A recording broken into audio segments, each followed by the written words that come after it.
ఇచ్చినామండి. ఇస్తే నీళ్లు నిల్వ ఉంటానే బోర్ అంతా కుంగిపోయింది.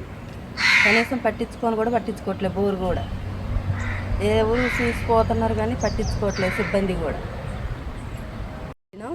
వెళ్తే సారు నా వల్ల కాదు, హైదరాబాద్ తీసుకెళ్ళండి లేకపోతే మీకు మనిషికే ఇబ్బంది అని చెప్పిండు. నైటే మేము సికింద్రాబాద్ యశోద హాస్పిటల్కి వెళ్ళినాం. అక్కడే 1,50,000 అయినాయి.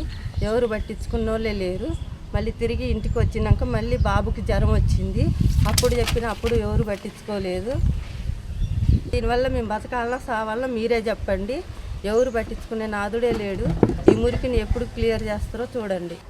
మేము దీనివల్లనే క్యూ న్యూస్ని ఆశ్రయించినాం. నా పేరు సునీత, సూర్యాపేట జిల్లా అనంతగిరి మండలం శాంతినగరం గ్రామం 7వ వార్డు. అవతల బజార్ నుంచి కాలువ యువతల బజార్కి మలిపారు. శాలల్లో నీళ్ళు వస్తున్నాయి. అల్లో లెట్రూములు, అన్నంలు, కూరలు అన్నీ పోస్తున్నారు. ఇంటి ముందు నడవైతే గాటలు లేదు. వాటర్ పక్కన వాళ్ళకి ఇటు కాలువ మలపొద్దని చెప్తే ఎవరు పట్టించుకోలేదు. ఇప్పుడు వాటి వల్ల మేము ఇబ్బంది పడుతున్నాం. 30 ఏళ్ళ నుంచి ఉంటాను ఇంట్లోకి, ఎన్నడూ వాటర్ రాలేదు. నిరుడు 7 వాటర్ వస్తుంది. అధికారులు చెప్తే పట్టించుకోవటం లేదు. కనీసం సిబ్బంది చెప్పిన అధికారులు చెప్తే మేము చేస్తాం అంటున్నారు. ఎవరు పట్టించుకోవటం లేదు. ఊళ్ళో పెద్దలు, అధికారులు మేము రిపోర్ట్ చేసినాం.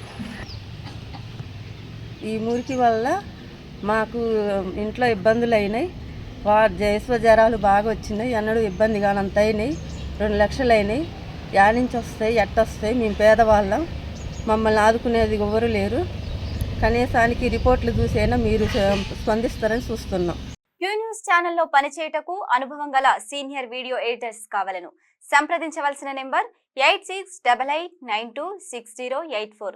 qnewsads@gmail.com ను సంప్రదించండి.